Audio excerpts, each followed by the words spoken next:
It's a great pleasure to introduce to you one of the stalwarts of the Assange campaign, somebody who's worked tirelessly in Parliament, not only to put down questions and to ask to bring ministers to account for their behaviour towards Julian Assange. Not only has he written letters to the Home Office demanding to know what's happening with Assange, demanding that he and other MPs be allowed to speak to Julian Assange, he's also organised other MPs to join the cause. Please welcome Richard Burgon MP.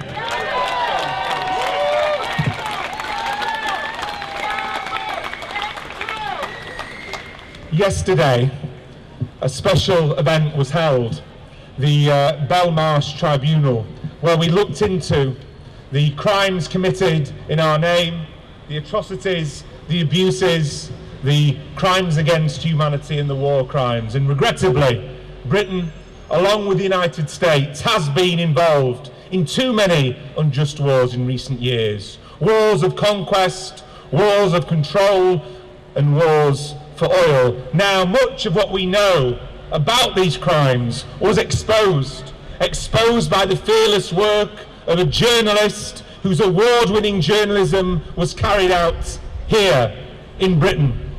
A journalist who has exposed unlawful killing. A journalist who exposed US rendition and the crimes of Guantanamo Bay. A journalist who is now held in a UK high security prison solely because of his journalism.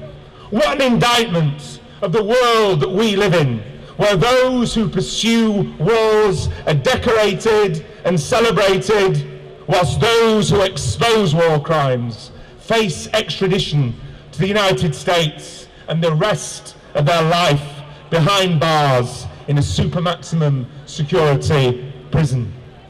The world needs more Julian Assanges. The world needs more Edward Snowdens. The world needs more of the fearless journalism of WikiLeaks, because, as Julian Assange once remarked, if wars can be started by lies, peace can be started by truth. The court case this week, of course, is an abuse of Julian Assange and his family, just as the fact he is incarcerated in Belmarsh prison as well is. But it's about even more than Julian and his brave family, Stella and the children. It's about freedom of speech. It's about journalism. It's about whistleblowing.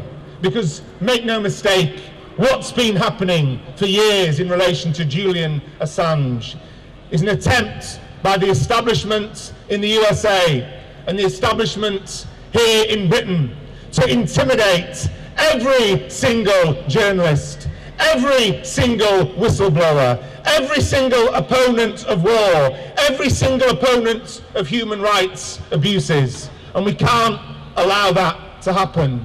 Just imagine what the British government and what the US government would be saying if it was a different country that was doing this to a journalist. Just imagine what the British government and the US government would be saying if a journalist in another country was imprisoned alongside terrorists in a super maximum security prison for speaking the truth, for revealing the truth in the best traditions of journalism and in the best traditions of whistleblowing. They'd be speaking out about it, and quite right too. So let's look at this human rights abuse taking place here in Britain. Let's look at this draconian attack on journalism, whistleblowing and freedom of speech in this country. And let's show all the solidarity we can with Julian Assange, with WikiLeaks, and in the cause of free journalism. Solidarity.